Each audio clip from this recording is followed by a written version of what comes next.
ನಮಸ್ಕಾರ ವೀಕ್ಷಕರೇ, ವಿದ್ಯುತ್ ವಾಣಿಗೆ ಸ್ವಾಗತ. ನಾನು ಅಕ್ಷತಾ. ಭಾರತ ಇವತ್ತಿಗೆ ತಾಂತ್ರಿಕ ಕ್ಷೇತ್ರಗಳಲ್ಲಿ ಸಾಕಷ್ಟು ಮುಂದುವರೆದಿದೆ. ಎಲ್ಲಾ ಕ್ಷೇತ್ರಗಳಲ್ಲೂ ಕೂಡ ವಿಶೇಷವಾದ ಬದಲಾವಣೆಗಳು ನಡೀತಾ ಇವೆ. ಇದರ ಸಾಲಿಗೀಗ ರೈಲ್ವೆ ಇಲಾಖೆಯೂ ಕೂಡ ನಿಂತಿದೆ. ಹೊಸದೊಂದು ಮೈಲಿಗಲ್ಲಿಗೆ ಮುನ್ನುಡಿ ಬರೆದಂತಿದೆ. ಹಾಗಿದ್ರೆ ಏನದು ಅಂತೀರಾ? ಇಲ್ಲಿದೆ ನೋಡಿ ಕಂಪ್ಲೀಟ್ ಸ್ಟೋರಿ.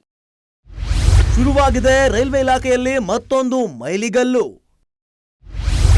ಡೀಸೆಲ್ ವಿದ್ಯುತ್ ಬೇಡ, ನೀರಿದ್ರೆ ಸಾಕು, ಓಡುತ್ತೆ ಈ ರೈಲು.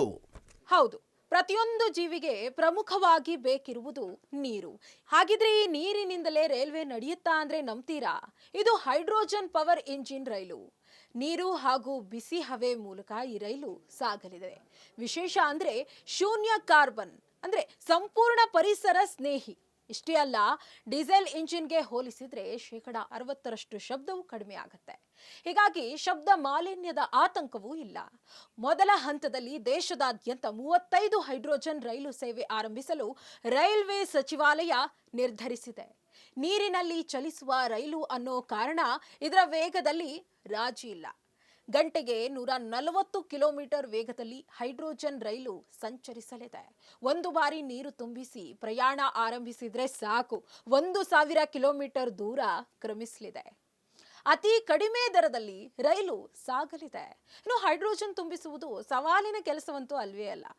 ಹೀಗಾಗಿ ಎಲ್ಲಾ ದೃಷ್ಟಿಯಿಂದಲೂ ಹೈಡ್ರೋಜನ್ ರೈಲು ಭಾರತೀಯರ ಸಾರಿಗೆಯಲ್ಲಿ ಹೊಸ ಕ್ರಾಂತಿ ಮಾಡಲಿದೆ.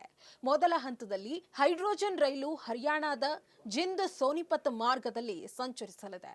90 ಕಿಲೋಮೀಟರ್ ದೂರ ಪ್ರಯಾಣದಲ್ಲಿ ಸಂಚಾರ ಮಾಡಲಿದೆ. ಇನ್ನು ಡಾರ್ಜಿಲಿಂಗ್ ಹಿಮಾಲಯನ್ ರೈಲ್ವೆ, ನೀಲಗಿರಿ ಮೌಂಟೇನ್ ರೈಲ್ವೆ, ಕಾಲ್ಕಾ ಶಿಮ್ಲಾ ರೈಲ್ವೆ ಸೇರಿದಂತೆ ಹಲವು ಇಕೋ ಸೆನ್ಸಿಟಿವ್ ಝೋನ್ ಮೂಲಕ ರೈಲು ಸಂಚಾರ ಆರಂಭಗೊಳ್ಳಲಿದೆ. ಇಷ್ಟೇ ಅಲ್ಲ, ಹಂತ ಹಂತವಾಗಿ ಸುಂದರ ಪರಿಸರ, ಪ್ರವಾಸಿ ತಾಣಗಳ ಮೂಲಕವೂ ಈ ಹೈಡ್ರೋಜನ್ ರೈಲು ಸಂಚಾರ ಆರಂಭಗೊಳ್ಳಲಿದೆ. ಈ ಮೂಲಕ ಪರಿಸರಕ್ಕೆ ಶೂನ್ಯ ಹಾನಿ ಮೂಲಕ ಭಾರತೀಯ ರೈಲ್ವೆ ಪರಿಸರ ಉಳಿಸುವ ನಿಟ್ಟಿನಲ್ಲಿ ಕಾರ್ಯಪ್ರವೃತ್ತವಾಗಿರಲಿದೆ.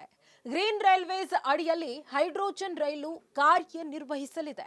ಡಿಸೆಂಬರ್ ತಿಂಗಳಲ್ಲಿ ಪ್ರಾಯೋಗಿಕ ರೈಲು ಆರಂಭ ಆಗಲಿದೆ. ಹಲವು ಪ್ರಯೋಗದ ಬಳಿಕ ಹೈಡ್ರೋಜನ್ ರೈಲು ಸಂಚಾರ ಆರಂಭಗೊಳ್ಳಲಿದೆ. ಮಳೆ, ಬಿಸಿಲು ಸೇರಿದಂತೆ ವಿವಿಧ ಹವಾಮಾನಗಳಲ್ಲಿ ರೈಲು ಪ್ರಯೋಗ ನಡೆಯಲಿದೆ. ಎಷ್ಟು ಚಂದ ಅಲ್ವಾ?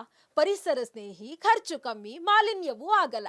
ಇಂಥದ್ದೊಂದು ಅನ್ವೇಷಣೆ ಆಗಾಗ ಆದ್ರೆ ಒಳ್ಳೇದು. ಇನ್ನಷ್ಟು ಮಾಹಿತಿಗಳಿಗಾಗಿ ನೋಡ್ತಾ ಇರಿ ವಿದ್ಯುತ್ ವಾಣಿ. ನಮಸ್ಕಾರ.